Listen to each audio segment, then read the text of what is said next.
we do Venus first since that's the hot story? Sure. Yeah. Okay. It's the hottest place in the solar system. Nuh-uh, Ben. The sun. Whoa! You just got. From ScienceSortOf.com, you're listening to Science Sort of.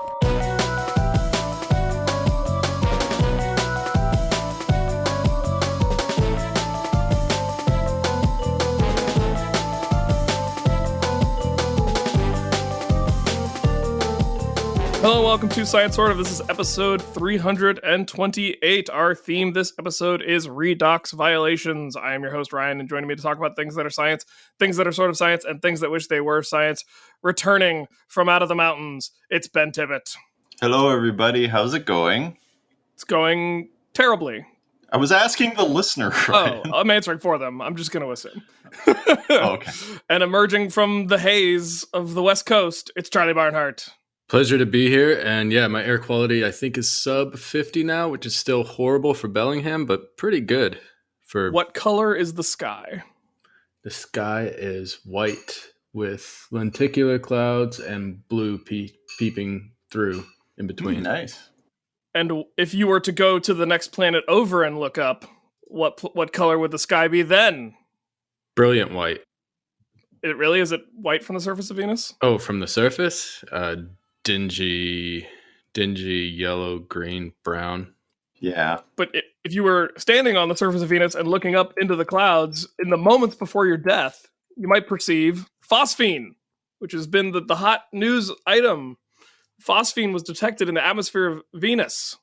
I don't know if this is an astronomy story, a climate story, a biological story. Who wants to break down what the actual news item is, and then we can talk about the science. It's a chemistry story, which means not any one of us on the mic right now have any expertise. Perfect. Let's dig in. So what do we know? What are the known knowns right now with this story, Charlie? We pointed two Earth-based telescopes at the atmosphere of Venus, and we detected a gas called phosphine using spectrometry. Spectroscopy.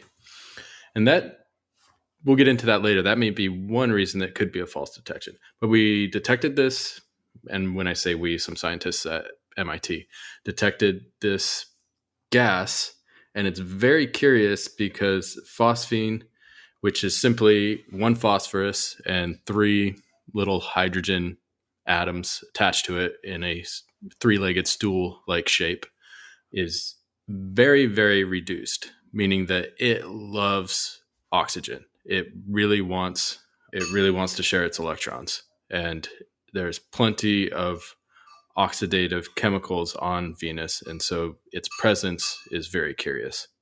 Venus's atmosphere is primarily carbon dioxide? Primarily carbon dioxide, and oxygen is being produced daily on Venus due to the solar wind, which is another topic we'll get into eventually. But let's that's the kind of the link between stories. Keep on the high notes for now, though. So yes, you're correct. So they detected it from an observatory on Mount Kilauea, and then they wanted better resolution, so they went to what's the one in the Atacama Desert?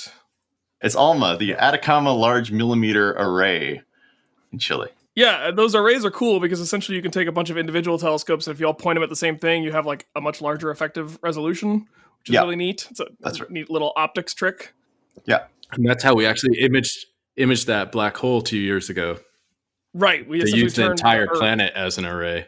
So cool. So 2 papers have been published so far based on these observations. One paper was published in Nature, Phosphine Gas in the Cloud Decks of Venus, and the other paper is currently on the archive but has been submitted to astrobiology, and it is phosphine on Venus cannot be explained by conventional processes. And so this has been getting reported as a potential indicator of life. And the reason for that is like Charlie was saying, the phosphine is hungry for oxygen to interact with. And so the phosphine itself shouldn't continue existing in the atmosphere of Venus without being turned into some other compound from all the oxygen available to it. So something has to be replenishing the supply. And the amount they measured was between 5 and 20 parts per billion, which does not sound like a lot, but is higher than what we find in our own atmosphere. And so something has to be creating this phosphine. And one of the teams involved in this ran a model to try to rule out some of the maybe other ways we know phosphine can be produced here on Earth, or maybe even specifically on Venus. And they essentially ran out of other explanatory variables beyond a biochemical source. Some of the inorganic processes include lightning. So lightning provides a lot of electrons to reduce molecules to a highly reduced state like phosphine.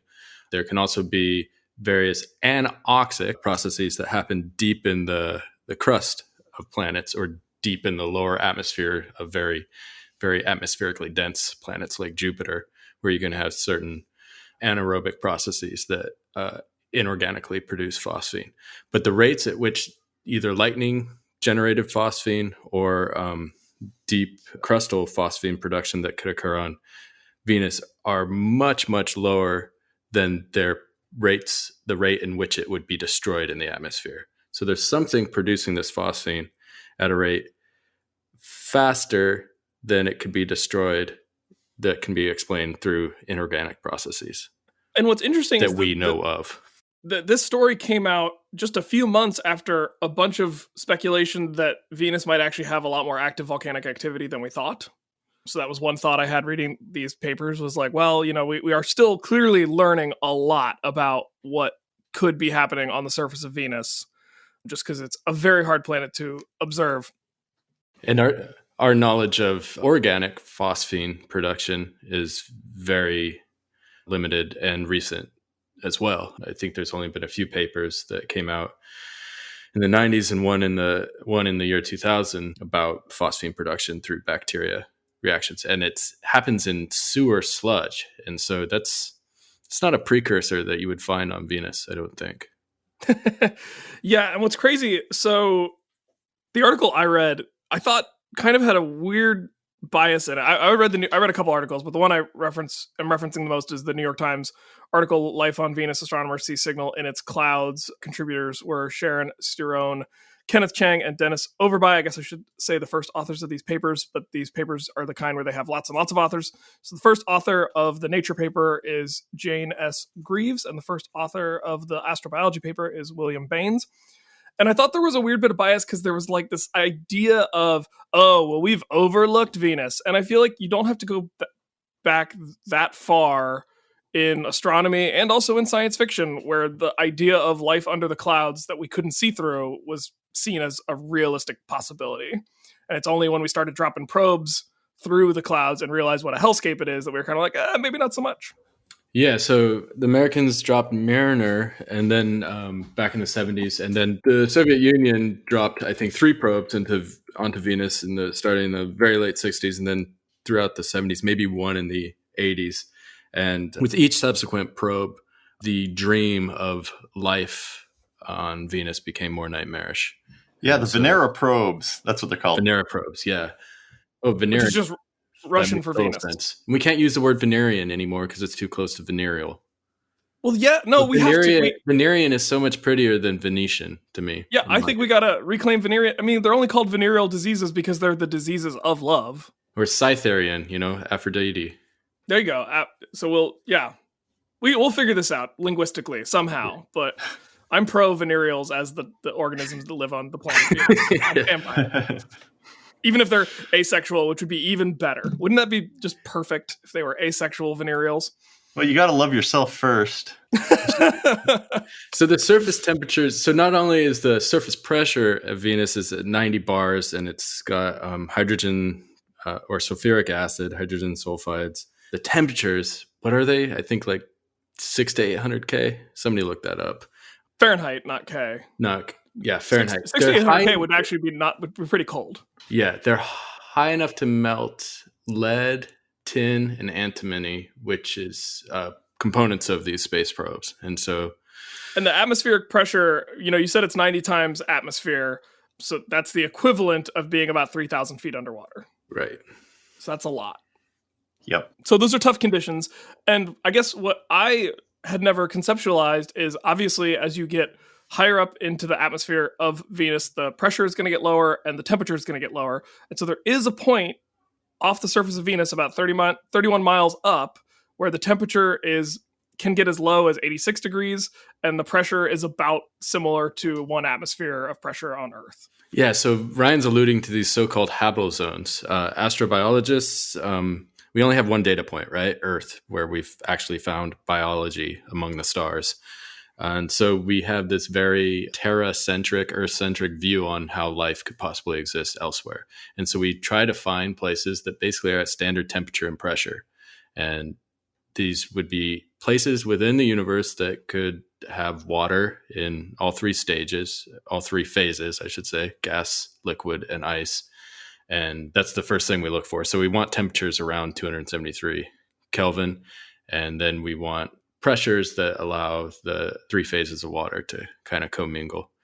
And then we get further focused on other things like the presence of oxygen, et cetera. But in general, we try to find places right at that STP, and that could be a certain distance from a star, a certain depth in an atmosphere, a certain distance from the center of a galaxy. So we try to find these Earth-centric habitable zones, and there is one that exists on Venus. A certain distance around a geyser that's erupting. Perfect. Yeah.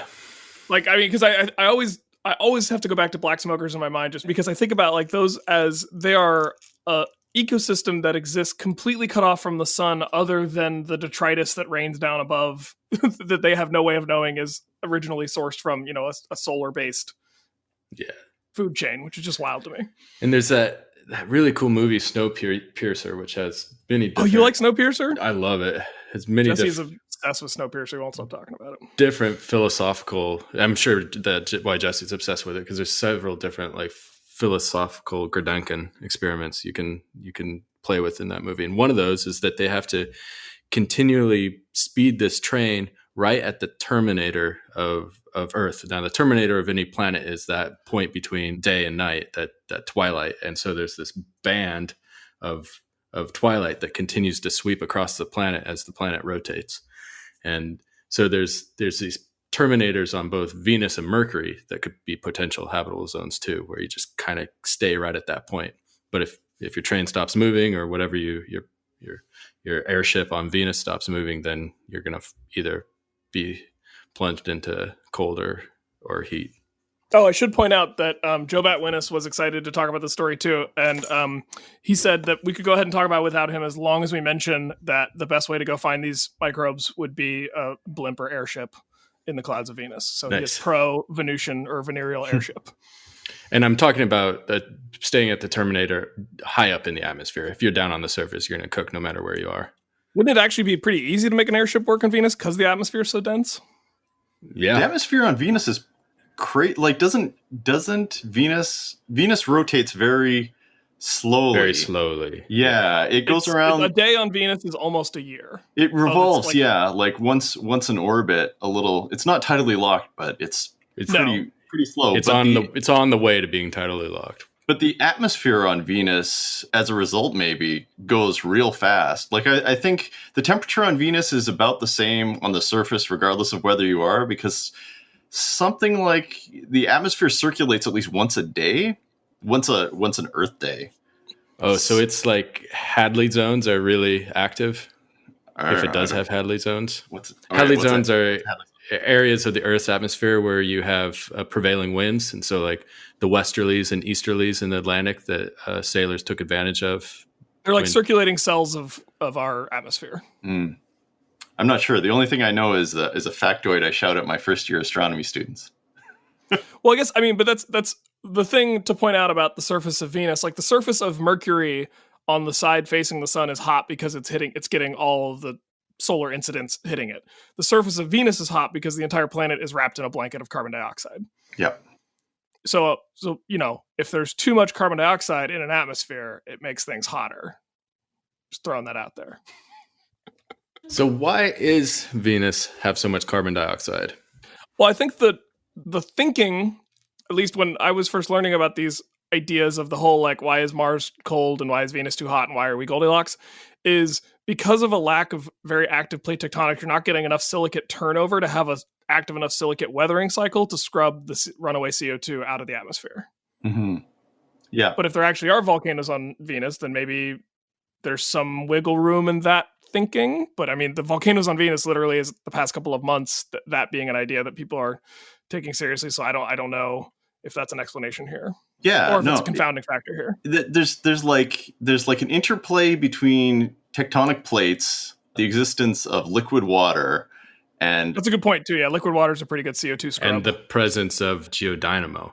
So, yeah, Earth, and we have this solid metal core surrounded by a liquid metal core that's constantly circulating, which generates this massive magnetic field, which protects us from the solar wind, which is both electromagnetic, periodic or aperiodic electromagnetic pulses coming from the sun, along with a bunch of charged particles emanating from the sun. And Ben can probably take it further. I mean, yeah. So the way I heard it was essentially at some point billions of years ago, Venus had a normal atmosphere like ours and a liquid water ocean. And then you ended up with a runaway greenhouse effect that boiled away the oceans. And so the oceans couldn't scrub the carbon out of the atmosphere anymore. And suddenly the atmosphere was also full of oxygen. And full of water. Yeah, full of water. Solar wind, these charged particles would disrupt the water molecule, break it into its constituents, 2 hydrogens and 1 oxygen. Mm-hmm. The hydrogen's a lot lighter, and so it just blew off into space. Mm-hmm. And then the oxygens left behind oxidized the hell out of all of Venus. That's why we have water vapor is also its own greenhouse gas, too. Yeah. So, okay, in terms of, I feel like there's two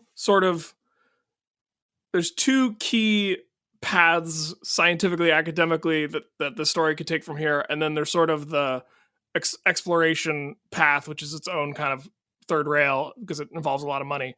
So like, what do you think the next questions to ask are if this might actually be life versus what do you think maybe the things we should be looking at if we're looking for non-biological explanation should be? And then how do we go find it? How do we go figure it out? I think the next step we should do is try to get a phosphine reading outside of the Earth. So of our own atmosphere? Of our own atmosphere. Because there's a lot of stuff in our own atmosphere that can make things tricky. I'm not saying this has anything to do with this story because I'm not a spectral astronomer. But when a couple of years ago or 6 years ago, we were detecting methane possibly on Mars. And that's really exciting because that means there might be methanogenesis or methane creating bacteria on Mars.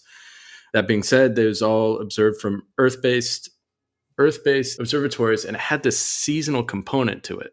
And so people thought, well, maybe there's a seasonal process happening on Mars that's releasing this methane. But when you performed a Fourier transform on that seasonal component, it matched much more closely to Earth seasons. And so then people got worried about potential contamination in the atmosphere.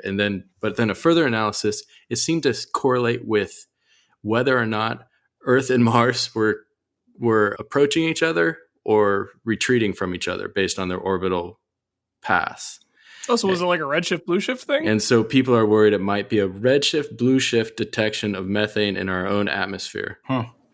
So you're saying step one is to look at Venus a few more times, see if we keep picking up the phosphine consistently, or if not consistently, then is there a pattern to the detection? Yeah, take off your Earth instead of your rose-colored glasses. Take off your Earth-colored glasses and see if the picture is the same. That's an interesting idea. One other piece of the puzzle is if this does turn out to be life, one of the major questions that we'll have about it that is similar to a question that we have here on Earth is, did that life, is it from Venus or did it come from somewhere else, right? Yeah, so then, we definitely need a sample and take a RNA, DNA and see who the father is. Because one person theorized that maybe this little, if there is a microbe floating in the clouds, maybe it evolved in Venus's oceans when Venus had them, and then retreated to the clouds when the ocean started boiling off. But another thought is, there's been a lot of major impactors that have hit our planet and Mars that may have had life at some point. And so it's possible life has been scattered around the solar system a little bit, and anywhere it can cling on, it has. In particular, interesting with this is some of the phosphine-generating bacteria on Earth like very toxic, hot situations. So they're so-called extremophiles, and they live deep within the crust of our own planet in very anaerobic conditions. High pressure conditions? High pressure, high temperature. And through various processes, eating sulfur mainly, and also phosphorus, that phosphine is produced. And when you have something like a massive impact on Earth that could scatter material across the solar system. So I think, the KT impactor launched something like 20 metric tons of material that could reach Europa. So I forget, that's the fact that I remember in my head. I think it was something like 70 million metric tons of material got launched from Earth during the KT impact. And so this is probing deep into the lithosphere, and through lithopanspermia, we can transfer those rocks to other planets. Pop quiz: which planet gets the most rock from Earth? Which planet gets the most rock from Earth? Jupiter is my guess, just because it's the biggest. It's the hungry. That's boy. a good guess. Yeah, it's a good guess. What's your guess, Ben? Oh, geez. My guess Go Mercury, is... then it's the fastest. We'll both have superlatives. No, I'm going with Mercury because I like Ryan's guess a lot, and so I'm gonna guess that like all obvious guesses are wrong. So I'm going with Mercury. You guys are too smart. Well, first off, it's a trick question. The answer is Earth. Most of this stuff just falls back onto Earth. I presumed that was being ruled out, like how the sun isn't part of the solar system. It is. How dare you? And then the other answer after that, it's Venus. I think it's something like 5 to 6%. So I think more observation needed, more prioritization of Venus for missions from the various space agencies of the world, for sure. I don't know if this is enough of a kick in the tail to get us to a check being written. Currently, there is one Japanese orbiter, Akatsuki, that is out looking at Venus, and there's no real missions being planned right now. So it seems like we are due, especially if we want to get a sample of the atmosphere and analyze it either remotely or bring it back. We gotta have to go get it. Fortunately, it's close in astronomical terms. I've heard that there's like a social political aspect to this, which is that the Soviets landed the Venera landers on it, and they were the first planets to get landed on. And then the USA said, well, we're going to go to Mars. I saw something about that too. I didn't dig into that story too much, but I did see something along the lines of like Russia claims that, it has first dibs on Venus because it was the first to get a lander there to survive or whatever. Yeah, like I said, I didn't dig into that. I don't know what the socio-political ramifications of a finding like this might be. That's for, we were stretching ourselves pretty thin talking about this biogeochemical astrobiology story. I don't know if we want to get into the politics of it all, but I mean, it's exciting. Mm-hmm. I contend anytime you need to append a discipline with the word science, it's not a science. So political science is not a science. I think obviously the headlines were sensational. I didn't read the two papers in full, but I read both the abstracts, and both the abstracts basically said that they detected a chemical that can be created several different ways. One of those ways is biological. We looked at some of the other options. The other options don't seem super likely. So therefore, we are left with a potential explanation of biology. There's no evidence that it is biological in nature, but it is one of the explanations that has yet to be crossed off.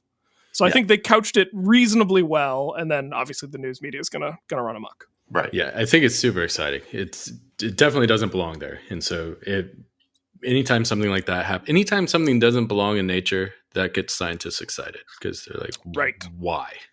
And that was why we titled this week's episode Redox Violations. So this is redox, for those who don't remember the chemistry classes. It stands for the reduction oxidization reactions. And this story was the reduction half, right? Yeah, it's highly reduced. And that's why phosphine's so dangerous. It's used as a fumigant. So that's something that kills rodents and bugs. People put it in rice silos or grain silos. They don't put phosphine, they put aluminum phosphate. And that is very reduced too. It just leaves it slightly more stable. And then the aluminum phosphate reacts with water in the air to create phosphine. I think Walter White used it as a weapon at one point too. Yeah, pure phosphorus is not stable. It's actually a weapon of war because it loves oxygen so much it'll strip the oxygen out of your lungs, and if it gets into your body, it strips the oxygen off your hemoglobin, and it's not pretty. Speaking of things getting into your bloodstream, we should probably talk about what we're drinking, right? Indeed. Let's head over to the what are we drinking corner. Is it a bar? I don't know.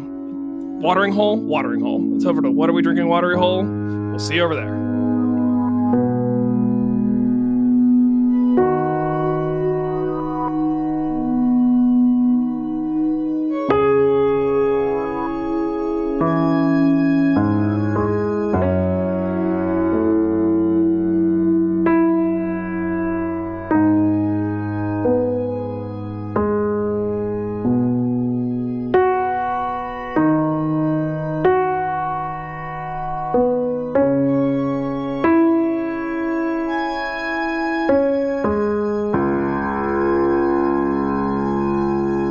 It would not be an episode of Science Sort of if we didn't also talk about what we are drinking. I was told ahead of time that Ben has a closet full of delights. Yeah. Ben, delight us with your selection. I took a road trip to a nearby city that has a pretty great Asian grocery store. And so I went in and I rated them for fun things to drink. I found a Jumex brand Agua Fresca's horchata drink. So this is a bottle of horchata. I'm shaking it right now. Is horchata common up in Canada? It's very rare. You almost never see horchata. So I love horchata. Oh, horchata's great. Oh yeah, let's try it. Oh yeah, that's the stuff. Boy, I'm glad they don't sell this anywhere near me because I would drink so much of it. Delicious horchata. Horchata is a drink from Mexico, right? And it is rice milk. It's rice milk. It's sweetened rice milk, and it also has cinnamon, vanilla, cardamom. Yeah. So it's delicious, and I'm very happy right now because I've been storing it at room temperature for the last 2 months, and I only pulled it out of the closet and wondered, hey, I got this out of a fridge section. But they know how to make their beverages shelf stable in Mexico, I guess. High quality Jumex Aguas Frescas horchata drink. Buy it at your local grocery store today, I suppose. I also think horchata is one of those drinks, at least the Mexican style horchata. I know there are regional variations on horchata. There might even be regional variations within Mexico. I'm no expert. The majority of my horchata experiences come from taquerias in California, where I drank it often. But it's one of those beverages that also I think works really well. Like if you get it as a milkshake or somebody turns it into ice cream. Oh, that'd be good. Horchata ice cream would be good. So start working on a recipe, Ben. What are you drinking, Ryan? I am so I spent a part of my morning running around doing stuff, working on car stuff. So I was like sweaty and greasy and wanted a beer right away, but I was like, I'll at least get to the what are we drinking segment. And I am having a Great Return IPA from Hardywood Park Craft Brewery, which is a beer dedicated to the hard work of conservationists to restore the James River in Richmond, Virginia. And particularly focused on the return of the endangered Atlantic sturgeon. Cool. Which is a big old fish. Fantastic. Nice.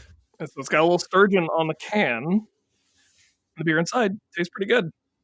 Sturgeon, the debatably kosher fish. Is it? Debate. Why is it kosher? It might not be. There's debate. Why? Who's debating? Certain sects or certain types of, Jewish people who practice different types of eating kosher. So sturgeon, you don't usually eat the flesh, you eat the caviar. Oh. But if you're eating kosher, there's rules about fish having scales or not, which is why like catfish aren't kosher because they don't have scales. And sturgeon have scales when they're young, but lose the scales in adulthood. And so if you're harvesting the eggs from an adult, does it count? Because the little babies inside the eggs theoretically have scales, but you're getting it from an adult that doesn't have scales anymore. Fascinating. Right? Yeah, it's kind of interesting. It's cool debate. Yeah. Makes you think. I liked learning about sturgeons. So they're cool fish. They're often referred to as like prehistoric or dinosaur fish, and I reject those labels. They live today. They're as modern as anything else around, but they are different looking compared to the type of fish I think we are used to seeing in our grocery stores and fish tanks. What about you, Charlie? Well, it's still the AM hour here on the West Coast of the United States, and so I think it's important to enjoy everything in moderation, and so I'm not imbibing in alcohol. at the moment. So I am drinking an espresso that I just pulled about 10 minutes ago, but it's an exciting espresso. It's a Siane Chimbu from Papua New Guinea, and it's made by my good friend and UCSC alum, Sean Hart. And so he's been roasting coffee in his garage down in Hood River, Oregon over the last year. And I'm going to plug him because he's finally going public with it. I've been enjoying awesome. coffee that he's been making over the last year or so, testing it out, helping him dial in his roasts. He's got a really cool computer operated roaster. So you can find his coffee at deerandbear.coffee. I don't even know how there's a .coffee URL, but it's deerandbear.coffee, both spelled like, the animals that they represent. There was a whole thing on Planet Money where they talked about how like the organization that manages the after the dot domain opened it up so that anybody could register any kind of word after the dot. So it's been a little bit of a free market wild west of people buying up. It costs it's not cheap to register one of those like .coffee domains. So you have to register it in the hopes that enough people want to buy a domain with that .coffee brand at the end of it that it's worth the money. So. Yeah, but its coffee is exceptional. And one of the things that makes it so good is that he mails it the second he roasts it. So by the time it gets to your house, it's about 3 days old. Coffee's perfect, aged about 7 days or so, and then begins to get less and less good from that point on. Because it's basically like a banana, right? So you bring a banana home from the store, it's green, not so good. But then about 3 days later, it's perfect. 7 days, it's great. And then day 14, it's brown and not good. Well, no, I think it's literally the same for the same reason. Aren't they both degassing? Yeah, they're both degassing. Yeah. Yeah, this looks great. I will definitely be ordering some of this coffee unless I can convince you to get me some sent for free. Otherwise, I will pay for it because it looks delicious and I'm excited. And I'm washing it down with a Topo Chico. Have either of your children reached the point where they can pull a shot of espresso for you? Probably. I haven't trained them yet. That's a great idea. Okay. Well, please report back because I feel like if I had a kid, the second they were tall enough to reach above the counter to where the espresso machine is, that's a skill I'd want them to have. Yeah. They are obsessed with it though. So, yeah. How often do you have to decalcify your espresso machine? Is that an issue in your area with your water quality? Not an issue in my area because I just have glacial fed lake water here in Bellingham. And so you'd say you're not worried about it hasn't passed through the ground. It hasn't picked up a bunch of minerals. So you're not worried about your espresso machine rusting? No, I see where you're going here. Well, you better not take it to the moon then. Why not? There's lots of rust on the moon, apparently. See you in our next topic. Bye.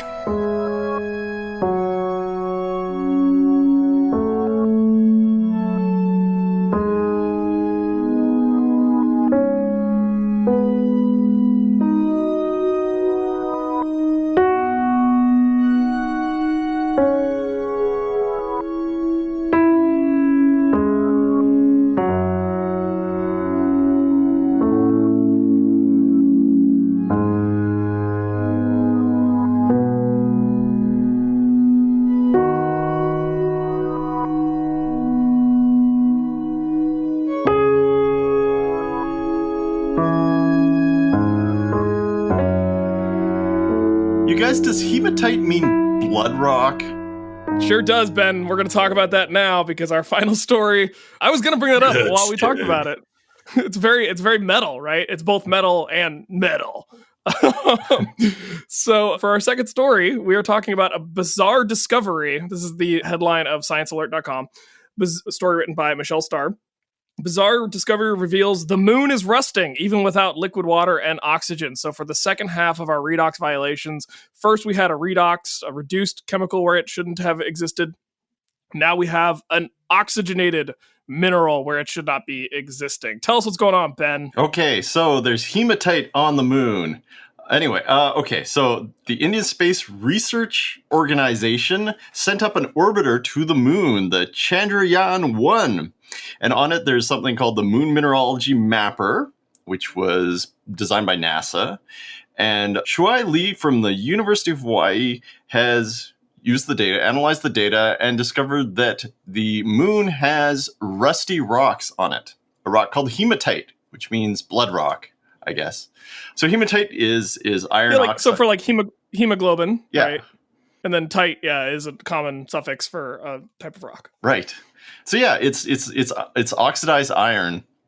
So they found deposits on the north and south pole of the moon, and it is strange. It's strange for 3 reasons. We know that there's iron on the moon because the moon is made out of, rocks that got blown off the Earth when Earth got hit by a great big something back Basically in the made out of our mantle. early days. Yeah. We call it lunar regolith, but it's just our mantle that's cooled into its own rock. Yeah.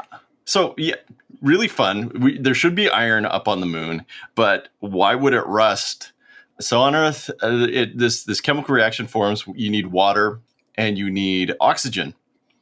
In addition to that, on the moon, You need there's liquid water. Liquid water, yeah. Well, yeah, it's like liquid water. Well, we know there's water ice. We know there's water ice on the moon. Yeah. But the moon is very cold, Ben, so the water ice should not be melting into liquid water. Yeah. And there is no oxygen. Yeah. And also, there's this additional detail where the moon is being bombarded from electrons from the sun, the solar wind. And so not only is the chemical ingredients not really very present there for the rocks to rest, but also the electrons should keep this particular chemical reaction from happening. And so the question is, how is it that the moon has rusted? So maybe it's like we can't use, one of the thought we had with the last story was that maybe the phosphine that these observatories are seeing is in our own atmosphere, but this was observed by a thing that's orbiting the moon. That's right. The Chandrayaan, which is Hindi for mooncraft. Oh. Which I looked up. That's cool. Yeah. Do you know the giant thing that hit the Earth? What the name of that planet was? Well, I don't remember. I know it was like Mars-sized, right? Yeah. It was Mars-sized, and its name was Theia. And Theia was the Titaness that was the mother of Selene, the moon. Oh. Interesting. That's cool. I finally put together in my head, this is a bit of a tangent, but I'm going to say it anyway. I finally put together in my head that in like Norse mythology, all like the really old deities are giants, and in Greek mythology, they're all titans, and that's basically a 1-to-1. And I was like, oh, I don't know why I didn't put that together sooner. Yeah, that is interesting. So we got this rust. Shouldn't be there because there's no water on the moon. Shouldn't be there because the moon is bombarded by hydrogen and everything should be reduced. That's right. So what's going on?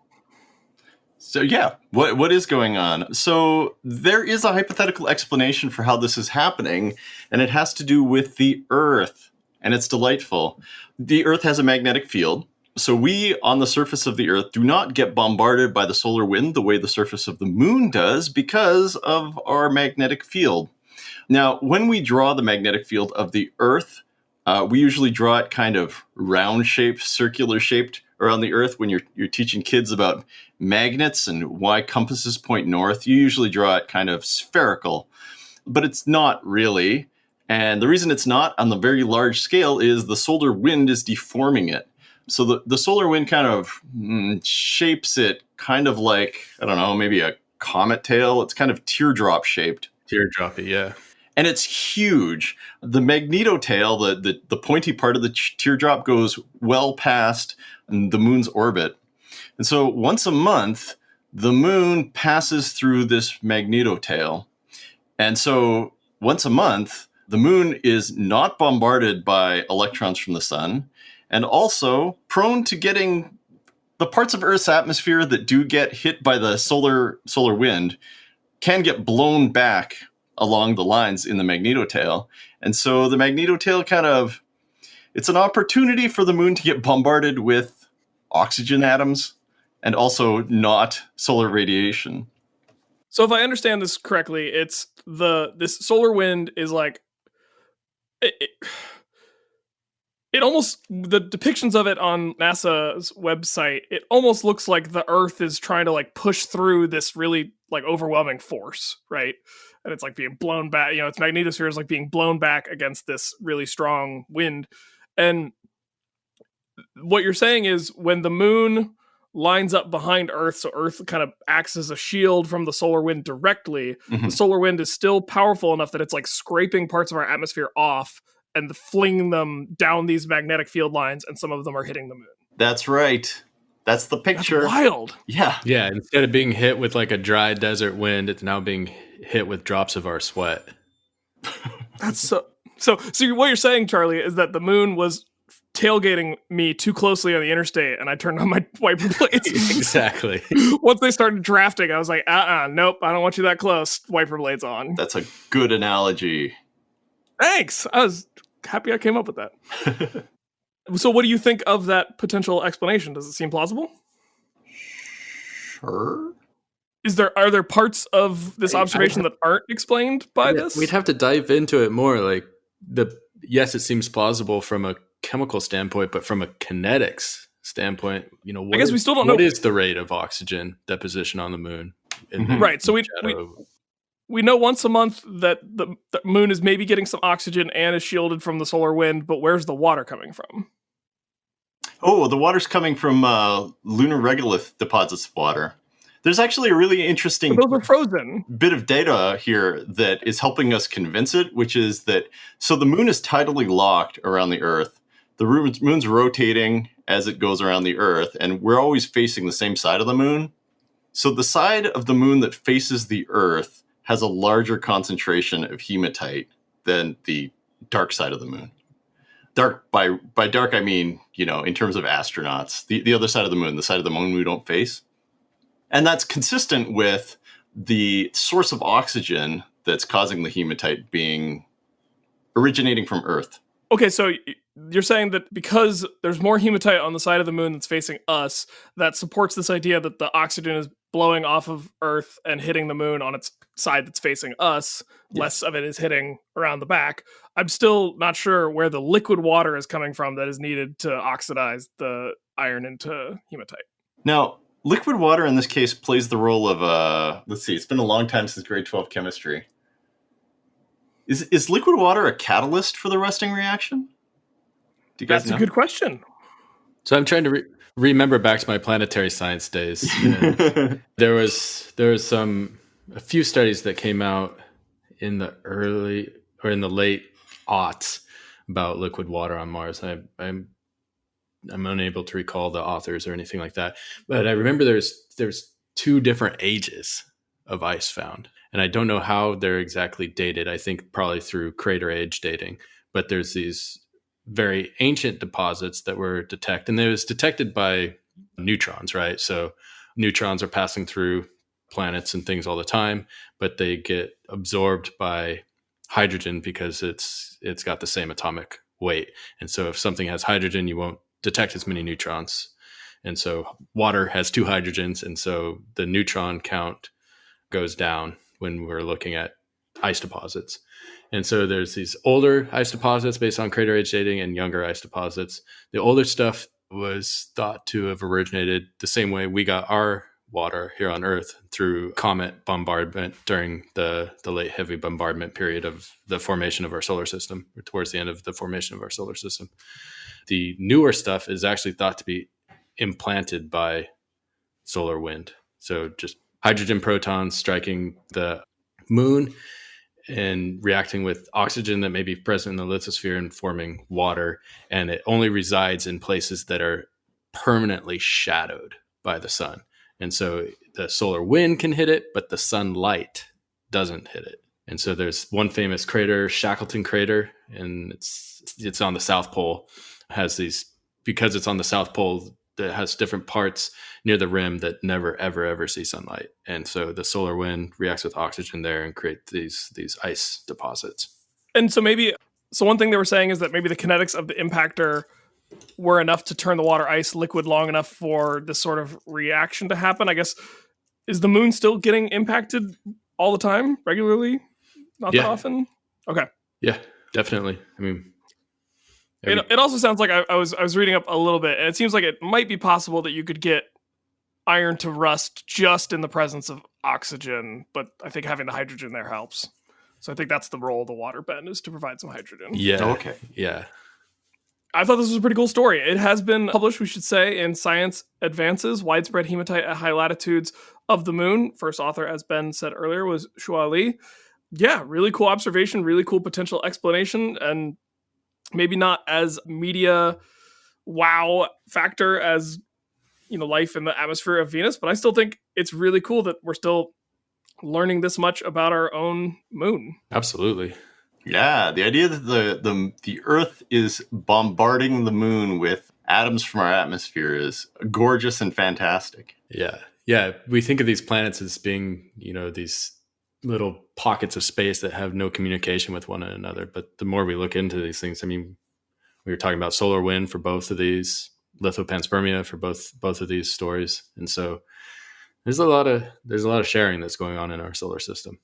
I also think we tend to, and I blame George Lucas for this, we tend to think of planets as static, like the moon is just regolith. Venus is just a hot hellscape with sulfuric acid. Mars is just red rocks with a thin, cold atmosphere, And I think the more we learn, the more we're seeing that these places are still dynamic, even though they don't have maybe the same economy or speed of driving forces such as life, but they still have other factors, more geologic, long planetary Earth science scale, time scale factors affecting them, and I think that's pretty cool. Ever changing, and they are changeable. And the sooner the human species learns that lesson, that they can change the planet that they reside on, the better. So right now, that static view is going to lead to long-term consequences on our own planet. Yep. Well, we try to make sure our views are not static, and one way we do that is by soliciting feedback from the listeners, which we de-staticify ourselves with in our final segment of each show, and that's the PaleoPOW.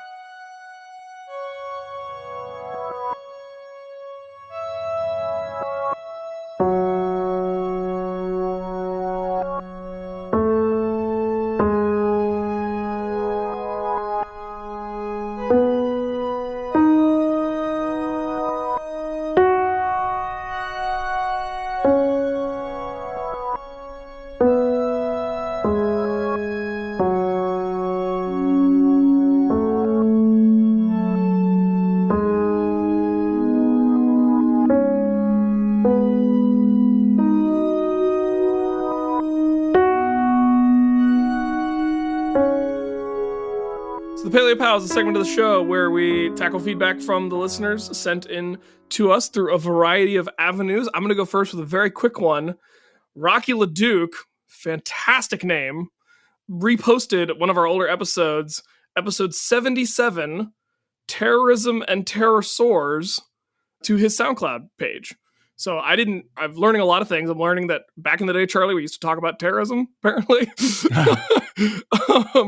And I'm learning, I didn't know that SoundCloud users could repost tracks to their own channel, which is pretty cool. So I got an alert on the email that the SoundCloud is connected to. So if you listen to us on SoundCloud, you can repost episodes you like to your own SoundCloud for other folks to check out. And we really didn't even know that was an option. I really appreciate that Rocky did that for us. Charlie, you were on that episode. What aspects of the terrorism were we talking about? Was it a movie we were trailer trash talking? Nope. We did have... So, Ben, you were not on that episode. So was it white phosphorus? Is it related to phosphorus? No, it is not. The pterosaur stuff, a little more straightforward topic for us. The terrorism was, we talked about the difficulties of doing certain kinds of biological research because certain types of animal rights activists would firebomb your house. Oh, God. Okay. So it was in the wake of some of that actually happening to some researchers at Santa Cruz whose houses and cars were firebombed because radical people who didn't like the work they were doing decided to take up violent action against them and their families, which I don't think any of us, even as scientists, condone. So that was what we had talked about. Interesting.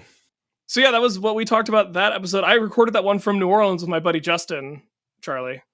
My sound quality is not the level at which I hope it is now, but maybe a fun episode worth revisiting if folks haven't listened to it in a while. Charlie, can you tell us a little bit about how Stephanie found out about the show? All right, so we got an email from Stephanie. Subject is Spilling the Weird Way I Found Your Podcast. Not spelling, spilling. Hi, I randomly found your podcast yesterday when I spotted a photo I'd taken on Pinterest and followed the link to your site. It was the spilled latte image used with episode 220 Spillover, which I realized is from 4 years ago. Still, I wanted to let you know I appreciate you including the photo credit and linking to my post. Not everyone does that. Good job, Ryan. I enjoyed the episode and learning why a beverage like that would be less likely to spill. In this particular case, however, the person who brought out the coffee bumped the table as she was setting it down. The science of foamy drinks appears to be no match for a wobbly cafe table.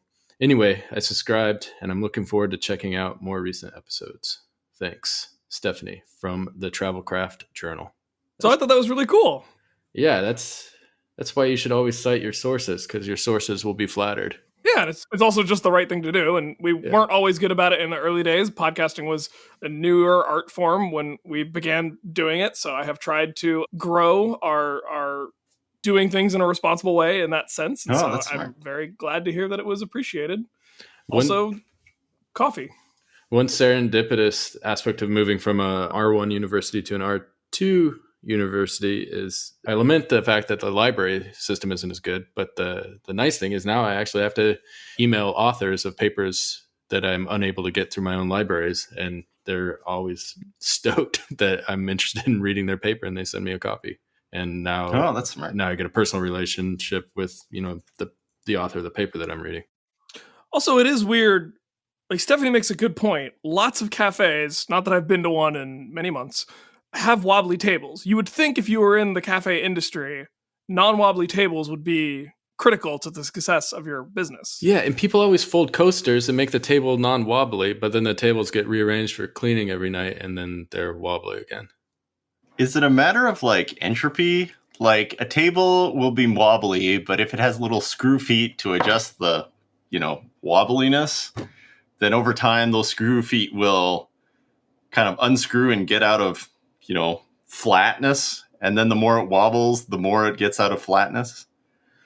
It's like a weird, very slow feedback mechanism that means that your table is always wobbly. Yeah, the minimum energy state is this wiggly optimum. Whereas bars, not wobbly because they're bars. Maybe cafes should have taken a bar approach. Yeah, you can't social distance at a bar. Well, that wasn't. This whole discussion assumes a world that doesn't require social distancing, I think. Oh man, I'm so stuck in the social distance paradigm. I'm like, I don't blame you, man. It's literally the safest place to be. I'll watch TV and be like, they're not social distanced, and then I'll look at the date and be like, oh, this took place in 2019. Okay, I guess it's okay for them to be at a party. The problem with cafe tables is they have that center pole to increase feet room. If they could move to a 3-legged table or a 4-legged table, and they wouldn't wobble anymore. I also feel like there was a style of cafe that existed maybe in the late 90s through the early 2000s and probably still persists to some degree, where it was all about just sort of like yard sale, garage sale furniture kind of cobbled together. Sort of a Central Perk aesthetic. But not it's the bohemian aesthetic. It's just but not with the polish of a TV set. So the stuff was mismatched. It was older. It was the whole point of it was that it was not super well maintained. And I think maybe that also contributes to the tendency of wobbly cafe tables. A new brewery opened up by my house, like the 5th new brewery in 2 years. Bellingham's got a problem, but got a drink free for an evening/night if you brought a chair or a table and left it. Oh, that's kind of hilarious. And so they furnished their brewery within 2 days. Ben, who do we have to come up with a BSso thesis title for? Okay. This week's thesis comment is from Richard P., who has started supporting us on the Patreon. He said, "Hi, guys. I've just changed from donations by PayPal to Patreon. Thank you for all the content over the years. If you're going to do a thesis for me, could it be beer-based?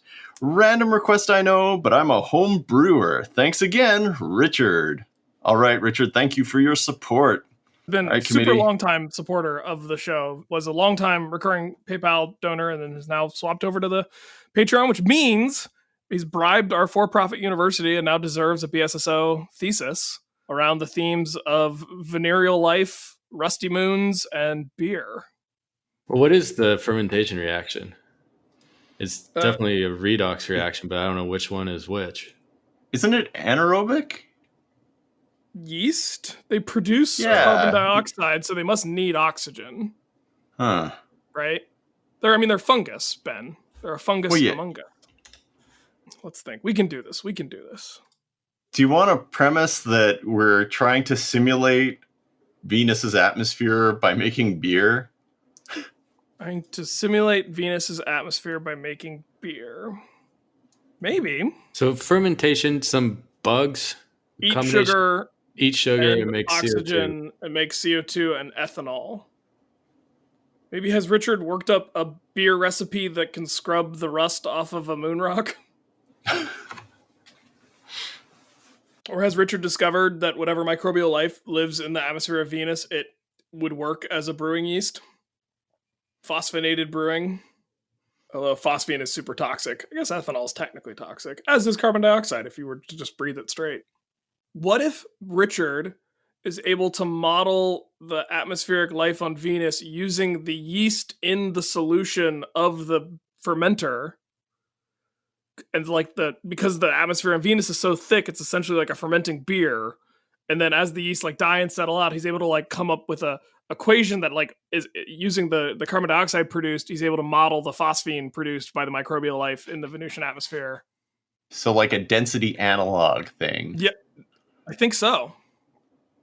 So like stratification in the density stratification, density and temperature gradients in the stratification of your beer batch, modeling in the atmospheric conditions. Density and temperature gradients stratification in the what?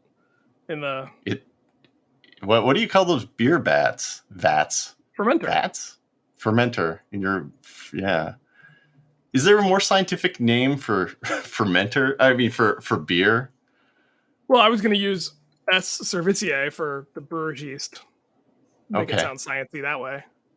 Right. So you could call it your... Yeah. Cerevisiae, cerveza. That's the, Saccharomyces literally just means sugar fungus, and then cerevisiae is beer sugar fungus. Oh really? Yeah. So during the fermentation of beer as a model for phosphine-generating phosphinogenesis, what would be the...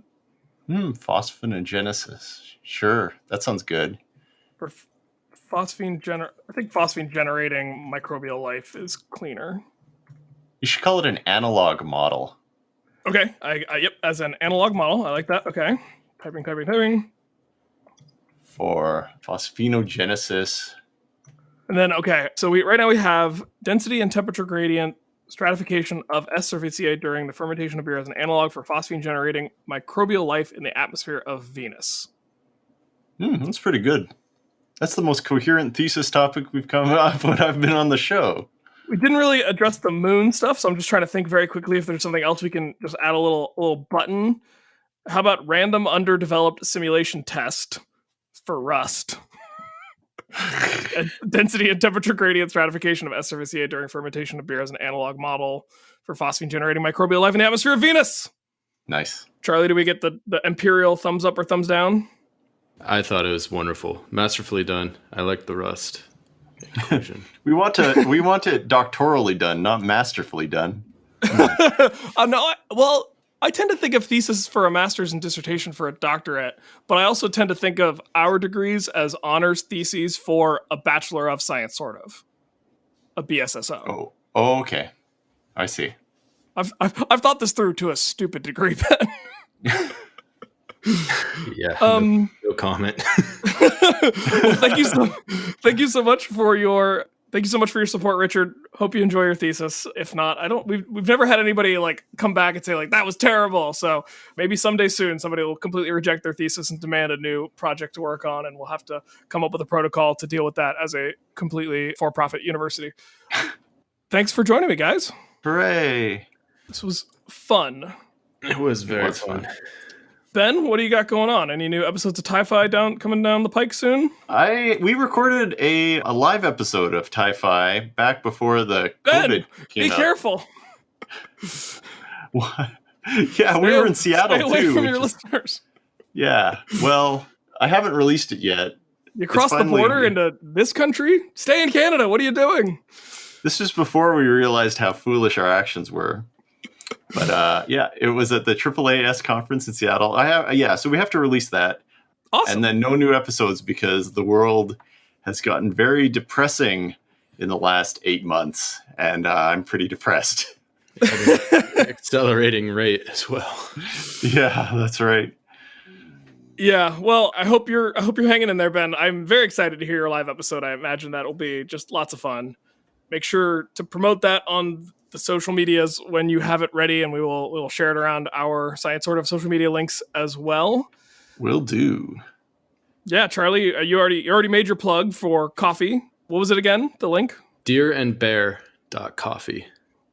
Sweet. All right. Well, as soon as we stop recording, just tell me the cut we're getting from each bag of coffee sold. And, kidding. Sounds like it. Yeah, I don't even know if he wants the press. We'll give it to him, see what happens. No, I'm excited. I'm definitely going to order some myself. It sounds like a great product. I'm going to order myself an episode. Knowing Sean, he's probably going to be like, oh God, now I got work to do. I'm also going to order myself up a new episode of Titanium Physicist by refreshing my podcast app. And maybe while you're waiting for some new content, go drop a review wherever it is that you listen to this show and Titanium Physicist and any other podcast. All podcasts at all levels of support can use just a few words in a rating, just how you feel, whether you like it, what you like about it that other people might like. Do you like that we cite our image sources? If so, leave a review and say that. And it really helps us out. It goes a long way. Show notes and all the other information you'll need for this episode available at sciencesortof.com. Thanks again for joining me. See y'all next time, where there will be a whole lot more science. Sort of. Visit sciencesortof.com for show notes, links to all the stories we talked about, and ways to interact with the hosts, guests, and other listeners. Science Sort of is brought to you by the Brachiolobe Media Network of podcasts, with audio engineering by Tim Dobbs of the Encyclopedia Brunch podcast. That's all for this week. See you next time on Science Sort of.